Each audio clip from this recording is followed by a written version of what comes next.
Rock and roll has never been about playing it safe. It's rebellion. It's danger. It's the sound of a generation kicking down the walls of conformity. One deafening power chord at a time. But some bands took it further. Too far, according to the powers that be. They weren't just loud. They were offensive. They were banned, censored, and condemned. Join us in this video as we take a look at the most controversial 70s rock bands. Number 13. The Sex Pistols.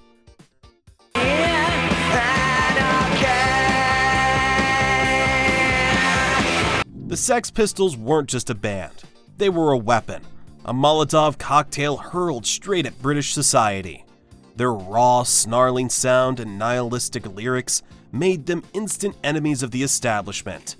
Then came Anarchy in the UK, a song so incendiary, it got them dropped by 2 record labels before it even hit the charts. But that was just the beginning. When the band appeared on live TV and unleashed a stream of expletives, it sent Britain into a moral panic. The tabloid headlines were relentless. Venues refused to book them. Their concerts descended into riots. And when they released Nevermind the Bollocks, Here's the Sex Pistols, it was slapped with an obscenity trial because of the word bollocks on the cover.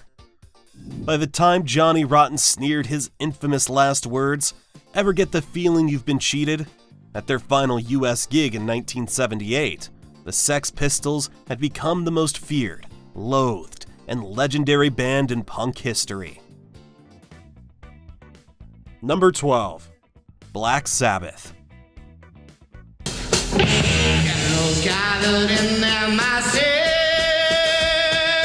From the moment Black Sabbath's self-titled debut hit a nerve with some of the public, the tolling church bell, the ominous creeping sound, and then Ozzy Osbourne's ghostly wail. What is it that stands before me? It was doom incarnate, and for religious groups everywhere, it was proof that something evil had entered rock music. Throughout the 70s, Sabbath faced relentless accusations of Satanism. Preachers warned their albums were gateways to hell. Their concerts were picketed by Christian activists. Their fans were branded as occultists and drug fiends. Songs like War Pigs and Iron Man only fanned the flames, with their apocalyptic themes and doom-laden imagery. But here's the funny part. Black Sabbath wasn't a satanic band at all. In fact, Black Sabbath was a warning against evil, not an endorsement of it. But try telling that to a society convinced that heavy metal was corrupting its youth.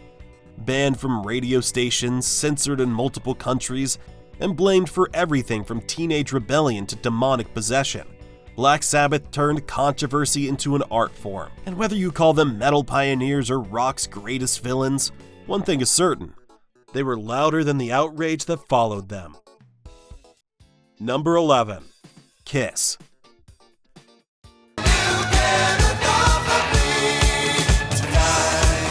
In the 1970s, no band looked more like they crawled out of hell than Kiss. 4 masked figures, covered in leather and spikes, bathed in flames and pyrotechnics. Gene Simmons spat blood and fire. Paul Stanley pranced like a glam rock demon. Ace Frehley made his guitar smoke and explode. Peter Criss banged his drums like a possessed animal. They weren't just a rock band. They were an unstoppable, over-the-top spectacle. And for parents and religious groups, that was a problem. The rumors started early. People whispered that Kiss stood for Knights in Satan's service. Preachers warned that playing their records backward revealed hidden demonic messages.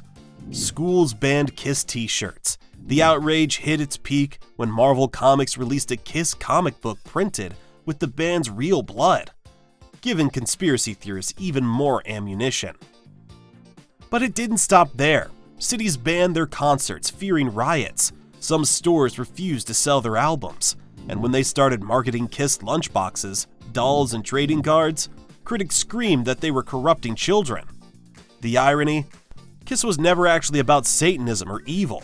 They were showmen, masters of theatrical rock, turning controversy into marketing gold. And while the outrage machine kept churning, Kiss kept getting bigger, laughing all the way to the bank. Number 10. Lynyrd Skynyrd.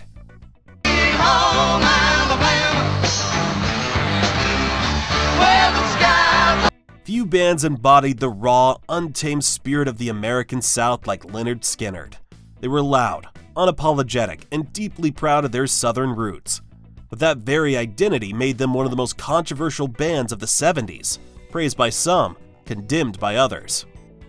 At the heart of the controversy was the Confederate flag. By the mid-70s, Skynyrd had made it their symbol, draping it across their stage at concerts, wearing it on shirts, and plastering it across their album art. For many Southern fans, it was a badge of heritage, a defiant statement that Southern rock was here to stay. But to others, it was a symbol of racism and the dark history of the American South. The debate raged on, and Lynyrd Skynyrd found themselves right in the middle of it. Then came Sweet Home Alabama, a song that ignited even more controversy. Written as a response to Neil Young's Southern Man, which criticized the South for its history of slavery and segregation, Sweet Home Alabama fired back with a rebellious swagger. I hope Neil Young will remember, a Southern man don't need him around anyhow. The lyrics were defiant, but were they an endorsement of the Old South or just a defense of its people? The band insisted they weren't racist, that they were simply pushing back against unfair stereotypes, but the argument never really died down. To make things even more complex, lead singer Ronnie Van Zant was actually a fan of Neil Young and often wore a Neil Young t-shirt in public, suggesting the rivalry wasn't as serious as it seemed. Still, the image of Lynyrd Skynyrd, the Confederate flag, and Sweet Home Alabama became a lasting symbol of one of rock's most heated cultural debates. And when tragedy struck in 1977, with the plane crash that killed Van Zant and several band members, Lynyrd Skynyrd became more than just a controversial band. They became legends. Their music, their defiance, and their controversies continued to spark debates for decades. Number 9. The Doors.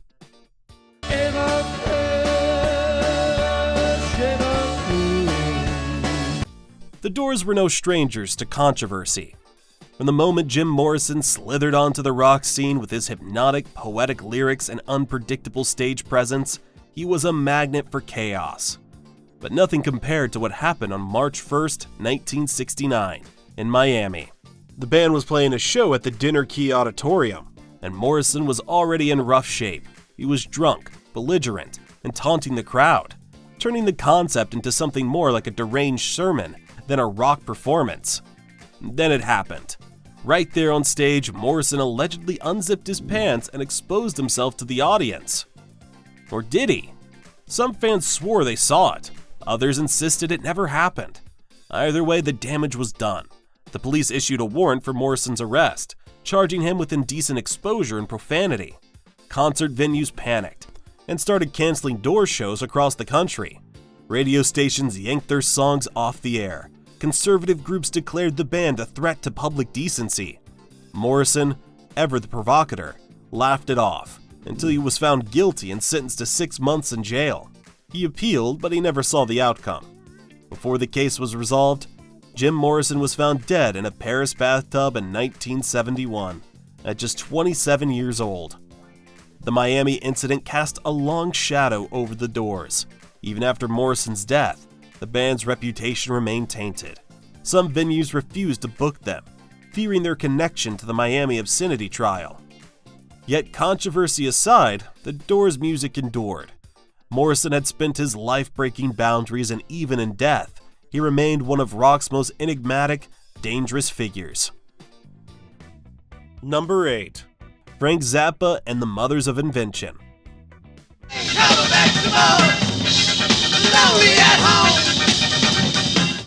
Frank Zappa didn't need shock tactics or devilish imagery to stir up controversy. He did it with his mind.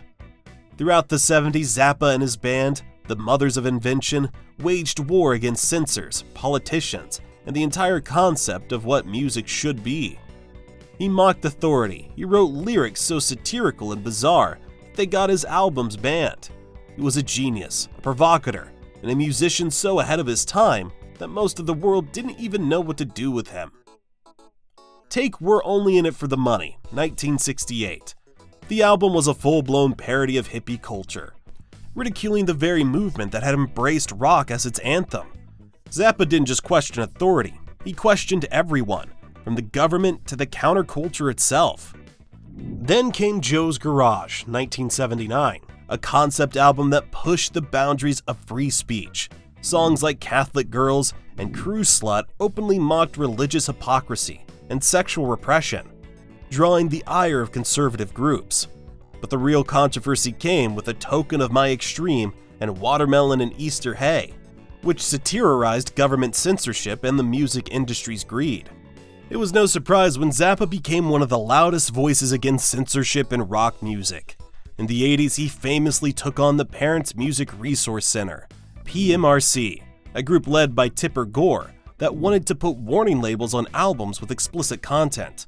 Zappa tore them apart in congressional hearings, calling them a threat to free speech and artistic expression. But before all that, in the 1970s, Zappa was already public enemy number one to conservatives. His music was banned from certain radio stations. Some record stores refused to sell his albums, and yet, he never backed down. He knew that music wasn't just entertainment, it was a weapon, and he wielded it better than anyone. Number 7. Dead Kennedys.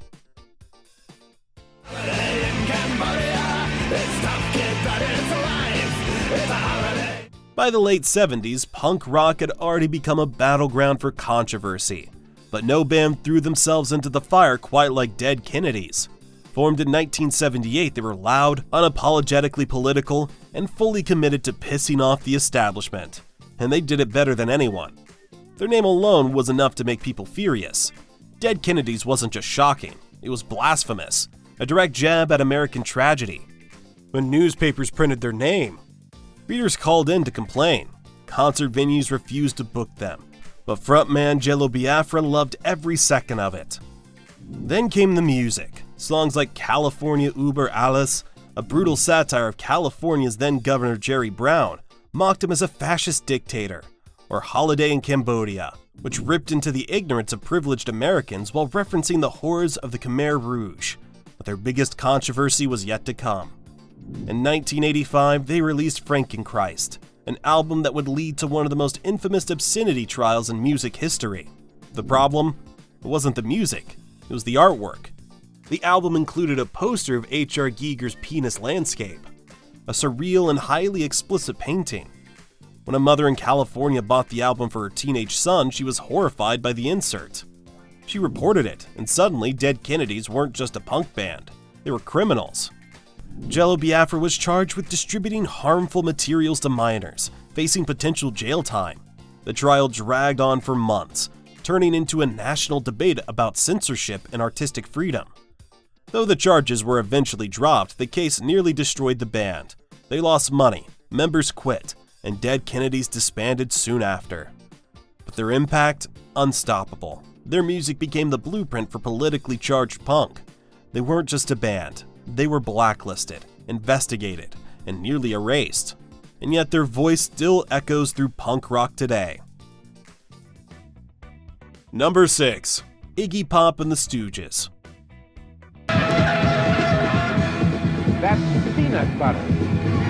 If the 70s had a patron saint of pure reckless chaos, it was Iggy Pop. By the time the Stooges hit the scene, rock was already wild. But Iggy made it feral. Shirtless, drenched in sweat, and utterly unpredictable. He wasn't just a frontman, he was a walking explosion. And nobody, absolutely nobody, scared mainstream America more than him. His performances were legendary disasters. One night he'd be cutting himself open with broken glass. The next he'd be diving headfirst into the crowd, daring fans to tear him apart.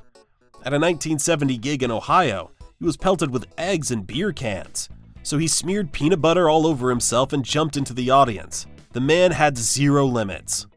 And then there were the drugs. While most rock stars indulged, Iggy lived inside the haze of heroin, speed, and whatever else he could get his hands on. By the mid-70s, he was so out of control that the Stooges collapsed under their own chaos. Critics hated them. Audiences feared them. Their music was too raw, too violent, too ugly. Raw Power, 1973, sounded like it was recorded inside of a garbage can, all distortion and screeching guitars. It bombed commercially. Labels didn't want anything to do with them. By 1974, the Stooges were dead. But Iggy wasn't. David Bowie saved him, quite literally. In 1976, Bowie dragged Iggy out of the gutter and into a recording studio.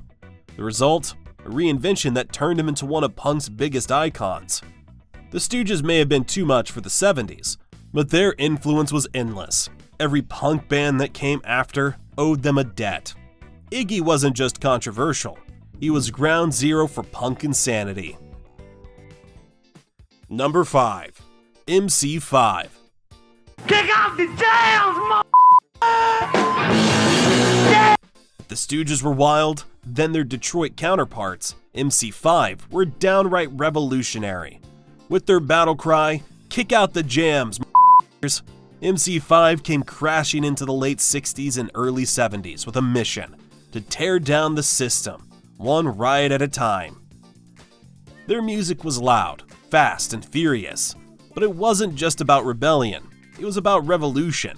They were deeply tied to the White Panther Party, a radical left-wing organization that wanted to overthrow the US government, and that made them a direct target of the FBI.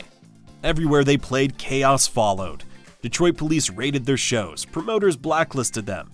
In 1968, they performed at the infamous protest at the Democratic National Convention in Chicago, one of the most violent clashes between police and protesters in US history. The FBI started tracking them, labeling them a national security threat. But the controversy didn't stop there. Their debut album, Kick Out the Jams, 1969, became one of the most censored records of its time. Why? Because of 2 words. Right before launching into the title track, lead singer Rob Tyner shouted, "Kick out the jams, That was enough for stores to refuse to stock the albums. Some tried to sell a censored version, replacing the phrase with brothers and sisters, but the band wasn't having it. They responded by taking out a full-page ad attacking the stores, telling them to go to hell. The backlash was immediate. Their label, Elektra Records, dropped them. And the FBI, they didn't stop watching. MC5's radical politics, combined with their riotous concerts, made them one of the most dangerous bands in America. By the mid-70s, the band was gone, destroyed by government pressure, internal strife, and an industry that wanted nothing to do with them. But their impact remains immortal. MC5's blend of punk, politics, and pure aggression laid the groundwork for every politically charged rock band that followed. Rage Against the Machine, The Clash, Dead Kennedys, they all owed something to MC5. Number 4. The Velvet Underground.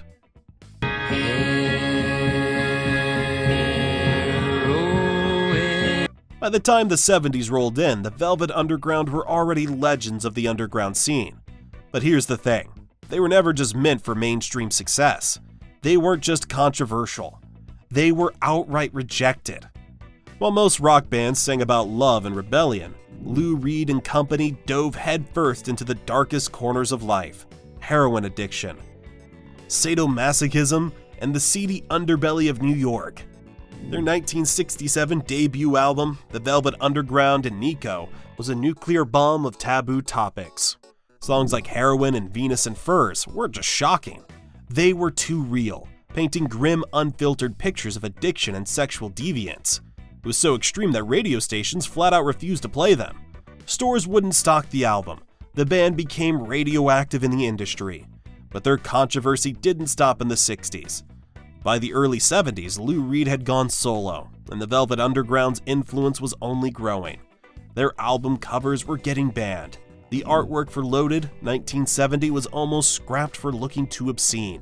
Their music videos, too provocative for television. And then there was Lou Reed's solo career, where he cranked up the controversy even further. In 1972, he released Walk on the Wild Side, a song about trans women, hustlers, and underground nightlife. Somehow it became a hit, but that didn't mean people accepted it. Conservative America was horrified. Lou Reed's lyrics were too explicit, his themes too dangerous. Magazines labeled him a bad influence. Venues in conservative states refused to book him. The Velvet Underground never had a mainstream moment in the 70s, but their controversy made them one of the most influential bands in rock history. Without them, there'd be no punk, no alternative, No boundary-pushing rock as we know it today. Number 3. The New York Dolls.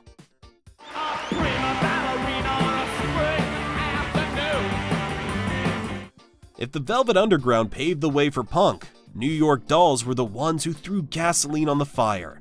Long before glam rock and punk exploded, these guys were already doing it. Loud, crude, and utterly shocking. And it wasn't just the music that scared people. It was how they looked. In the early 70s, when rock was still dominated by macho posturing, the Dolls hit the stage in high heels, teased hair, and lipstick. They looked like drag queens mixed with street punks, and that terrified middle America. Their shows were complete anarchy. They weren't polished. They weren't professional. They were a chaotic mess. Falling over, smashing instruments, slurring lyrics through cigarette smoke and hard liquor. And yet that raw, reckless energy was exactly what made them legendary. But the backlash was fast. Venues refused to book them. Radio stations ignored them. Sponsors pulled out. They were labeled too obscene, too vulgar, too dangerous. The mainstream wanted them erased. And then, in 1975, tragedy struck. Their drummer, Billy Murcia, died of a drug overdose. The band carried on, but the damage was done. The industry never accepted them, and they collapsed before they could break through. Number 2. Deep Purple.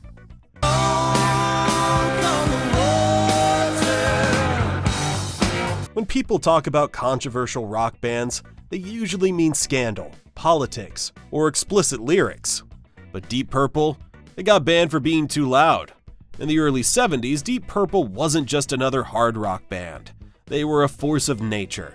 Their live shows were sonic warfare, so loud, so aggressive, that entire venues shut them down mid-performance. They earned a spot in the Guinness Book of World Records as the world's loudest band, hitting a decibel level of 117, louder than a jet engine. In 1972, a Deep Purple concert in London literally cracked the ceiling of a venue, forcing the band to stop playing. But their volume wasn't the only problem. Deep Purple's lyrics, especially on songs like Speed King and Highway Star, were loaded with drug references, reckless behavior, and anti-authority energy. In the UK, they were censored on television. In parts of the US, radio stations refused to play their songs. And then there was their legendary Montreux Casino fire in 1971, which inspired the song Smoke on the Water. The band was set to record there, but a fan fired a flare gun into the ceiling, setting the venue ablaze. The incident became one of the most infamous moments in rock history. Deep Purple wasn't political.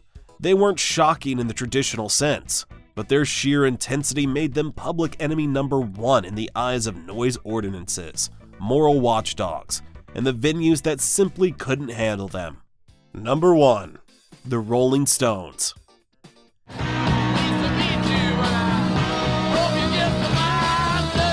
If there was ever a band that embodied sex, drugs, and rock and roll, it was the Rolling Stones. Unlike most bands that face censorship, bans, and outrage, the Stones didn't just endure it, they thrived on it.